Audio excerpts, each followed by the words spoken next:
Hello and welcome to another one of these special Snowflake videos. My name is Luke Green. Once upon a time I was known as Thriftlin, still am in some places. And this is where I discuss how to approach unusual concepts using the official rules in a given system. Uh, I do not do any homebrewing on this, with the exception of I might take some of the official mechanics and apply a different set of fluff to them. And in general, I suggest going when you have a truly unique concept. Sometimes these simple methods are not going to be enough, and you'll want to talk to your GM about homebrewing something specific for you. In this case, we're going to go with a suggestion I got from the Critical Role fan club Facebook group, and it's one that I didn't really immediately consider. It's another the nature of an Asian type archetype, which I've been doing a fair amount of, but it's one I don't usually play myself, and that is the Drunken boxing. Now, this is a fairly straightforward thing. This is an actual real life martial art. Now, the real life martial arts is less about actually being drunk and getting power out of it, and more about pretending to be drunk to deceive your opponents into taking you for granted and underestimating you. I think there is one that makes use of being drunk, but I don't know that much about it. We're going to go with the one that you're metabolizing drinks in such a way that it makes you stronger. We're going to go with the more fantastical version that you see in movies. And we're going to use Dungeons and Dragons 5e because that was where I got the suggestion from, and that is one of the places where one of the games that is a little bit more difficult to adapt to unusual concepts. Now, this one's not too far outside of the range of what D&D can do. In fact, it's well within it. D&D has done Drunken Master variations in the past. They haven't released a new one since, but anyway. Now, this is quite obviously a monks are the Asian style martial artists.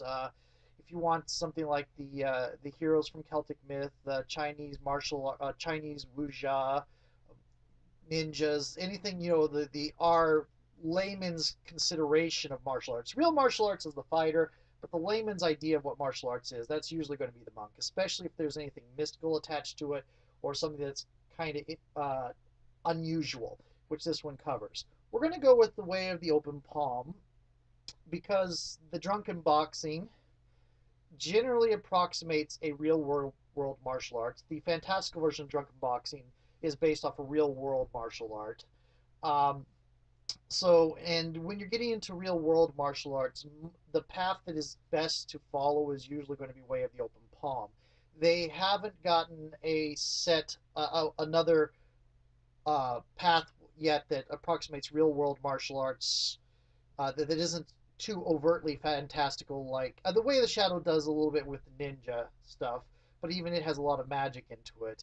And the other ones are just out and out way too fantastical. You might make a case for the path of the elemental, the path of four elements, and assume that different types of alcohol will produce different sorts of uh, elemental abilities out of that. But that's what we're going to assume right now. The primary one you're going to use is Way of the Open Palm. Now, the way you're going to really differentiate this is in feats, and this is kind of the true with most character concept types. The problem is that the monk only gets 5 ability score increases, and unless you rolled for your stats and rolled fairly well, you're going to need to use some of those to increase most of those ability scores to increase your stats to a level where you can compete in the game. If you're lucky enough to run across an item in game that lets you increase your stats artificially, you have less of a dependency on those ability score improvements and you're able to get more feats. That's hard to plan for when you're in the stages when you're just coming up with a character concept. So I generally assume that you're going to be using at least 3, probably 4 of your ability score improvements on actual ability scores, which means classes like the monk will generally get 1 extra feat, 2 if they're human. Now, so that means you're probably not going to be able to use all of these feat suggestions, but anyway. Now, the first one that I'm going to go with is the athlete feat. and there's a particularly good reason for that. Yeah, it's not quite as good as some of the stuff that you can get off of being just a monk. Uh, but the stuff you get off just being a monk cost chi. Well, you get the improved movement, obviously, but you also get the step of the wind, and the but again, that costs chi. The athlete thing will definitely dovetail in and work with the uh, the step of the wind, but primarily the benefit you get from athlete is the ability to, when you are prone, stand up using only 5 feet of your movement instead of it taking half of your movement. Also, climbing does not have your speed, and you make a running jump after only 5 feet instead of 10. All of these are in addition to what Step of the Wind would give you when you spin key, and those all fit in very well with Drunken Boxing, which is generally a very highly mobile style of fighting. The next one is the Martial Adept, and that is because a lot of drunken boxing movies and all that is about uh, doing special maneuvers to knock down your opponents, break through their defenses. Make the real life martial arts involves moving in deceptive ways so that they open themselves up and make themselves vulnerable, goad them into overextending themselves, a whole bunch of things like this, all of which the Battle Master maneuvers approximate very well. So the Martial Adept giving you a superiority die at, I believe, a D6 and 2 maneuvers is a fairly good application for doing the Drunken Boxer. My my suggestions are going to be the trip attack and the push attack primarily, but also if you want to go into the deceptive stuff, there's the goading attack and the fainting attack are really good for that as well. But basically all that. And then there's Tavern Brawler, which sounds like a lot of what? Because I already get unarmed damage for. So what is that bonus for that? Because most people think the benefit. Because the most benefit you get out of the Tavern Brawler feat, and I will admit this one is a stretch. The most benefit you get out of it is the D4 for damage and the proficiency with improvised weapons and unarmed strikes, which most people do not get. This is for those of you that are part of the critical role community. This is the reason why Grog was doing 1d2 points of damage, and in reality, he should have only been doing 1. If you look at the equipment and the damage done by unarmed strike, it only does 1 hit point, versus the other guy whose name escapes me at the moment, who was doing 1d4 because he had 1 level of monk. The other thing Tavern Brawler gets you is when you hit with an unarmed strike or improvised weapon, you automatically get to take a bonus action to attempt a grapple, which is a very good benefit. Now, going on from Tavern Brawler, however, we will go into mobile. Mobile adds 10 feet to your movement, which you think isn't really something a monk should need, because a monk already has unarmored movement extra. But that extra 10 feet is the difference between, let's see here, let me look at level 2nd through 5th, you're getting a 40-foot movement for most. From 6th through 9th, you're getting a 45 movement and onward. This adds you add another 10 feet on top of that. At level 20, you're looking at a 70-foot movement. That is ridiculous. You also, when you use the dash action, aren't affected by difficult terrain. And when you make a melee attack against a creature, they no longer provoke opportunity attacks against you, even if you miss. They can't take an opportunity attack if you even try to hit them. So mobile really fits in with the ability of the Drunken Boxer to cover the battlefield really well. This also gets into Charger, because one of the characteristic moves you see in Drunken Boxing in movies, and I couldn't find a screenshot of it, but one of the characteristic things you see in movies is where they do that drilling attack, and they bam their head into people. And they do a couple of other such charged things too.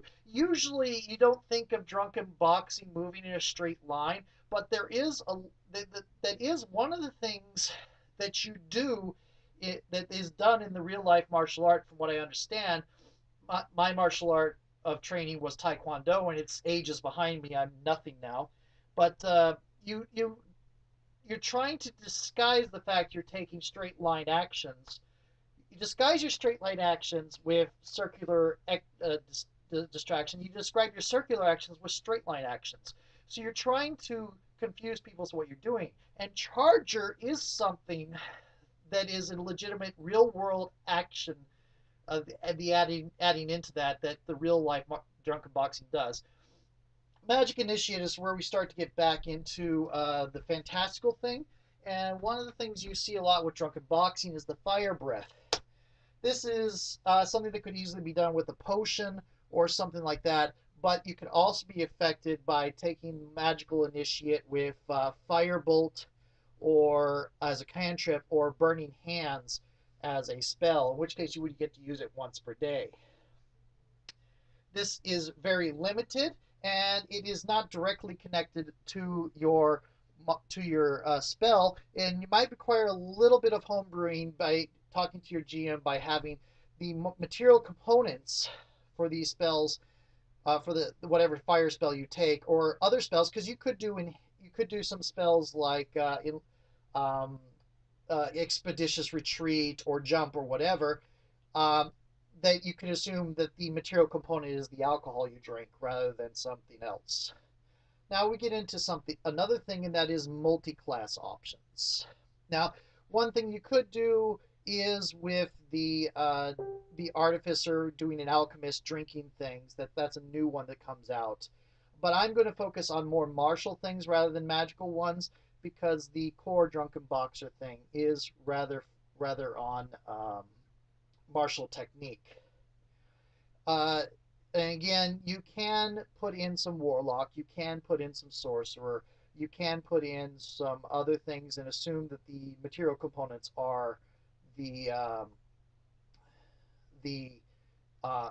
alcohol, or that you have to mix the components into alcohol to get the effect, and that is part of the fluff. The mechanics aren't really changed. It would just be a matter of especially since a lot of the cases these things use components that don't cost any money and thus are assumed that you can complete them with just a focus or a component bag. So let's go on to some more specific ones, and I'm going to go ahead and talk about the Barbarian first.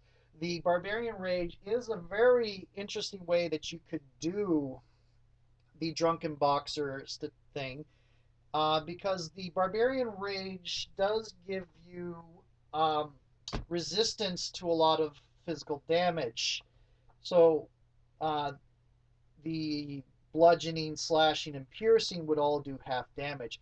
If you did take the Barbarian Monk to do Drunken Boxing, I would advise against taking the Frenzied Berserker, because the Frenzied Berserker's first third level trait is Frenzy, which its mechanical effects is give you a single melee attack as a bonus action, which is already covered and overlapped by the monk abilities, which are better and replace it. You can't take both. They both use up a bonus action. So Path of the Berserker does not mix well with Monk. However, you could mix with the Path of the Totem Warrior, which gives a lot of interesting effects while you're raging. And then we're going to get on to Fighter, and I've already expressed that the Battle Master maneuvers work very well to look at a lot of the things that are done both in the real world martial art and in some of the fantastical movie versions of Drunken Boxing. This is a lot better than you would get. You get up to third level, and if you go up to third level, you get 4d8. 4d8 superiority dice and 3 maneuvers. This is counter to the feat, which gives you 1d6 and 2 maneuvers. So you get a lot of things like the distracting strike, the feinting attack, the evasive footwork. There's a whole list here, and anybody who has the 5e Player's Handbook has seen it. All of these maneuvers work very well with simulating Drunken Boxing. And that is why I would suggest maybe a little bit of dipping into fighter about 4th level, maybe, so you can get that first ability score increased. Another good one is Rogue. And the reason for Rogue is cunning action and sneak attack. Sneak attack is also a very good thing to have in addition to this. You get it once per action. But the main one I was looking at is the cunning action because it lets you use dash as a bonus action, lets you use disengage as a bonus action, and lets you use hide as a bonus action. The hide isn't so much a big thing about drunken boxing, but dash and disengage really, really are. And on top of this, the archetype I would suggest for roguish archetype is the swashbuckler from the Sword Coast Adventurer's Guide. And let me see if I can find that real quick. Yep, here it is. And the reason I would suggest the swashbuckler, you can get the swashbuckler in its playtest form from Unearthed Arcana's Waterborne Adventures, by the way, is because the swashbuckler is very much focused on very deceptive and fancy footwork thing, and being very mobile and getting extra bit and making it easier to use your sneak attack and getting use of panache. Now the problem with doing the swashbuckler and monk is that you end up with a little bit of multiple attributes dependency, but dipping a little bit into yeah, dipping a little bit into rogue, swashbuckler, battle master, or the totem warrior, where instead of being spirit totems, your spirit spell ritual that you can cast as a totem warrior is actually you having drunken hallucinations, and that are moments give you moments of insight when you sober up, and the animal totems is just, oh, my body reacts this way when I drink. And that's all some of the stuff I would suggest. Uh, if you're really, really ambitious, you can mix them all up, but I don't know how much I would suggest that. Um, you would be very, it would be a very interesting build. I would only ever mix maybe up to 3 classes. I would make Monk the main one, and then maybe dip 4 levels into Fighter Battlemaster and 4 levels into Rogue Swashbuckler, and that would be 16 levels of Monk Way of the Fit, Way of the Palm. But that's only one particular build. You could go straight Monk as well. There are a lot of different ways you can do this. And the suggestion I heard about using key as as representing doses of alcohol does work. And just make sure you have alcohol on hand and work it out with your GM. If you want it to limit you, your GM will make you have alcohol on hand to use your key ever. If you just want it to be fluff, oh well. Okay, so that is Drunken Boxing. It went a little bit longer than I thought. Anyway, let's see what's next. I'm planning on doing Gorgon, but I'm waiting to see what Unearthed Arcana has in store for Warlock and Sorcerer, which are my go-to classes for simulating unusual races. Talk to you later.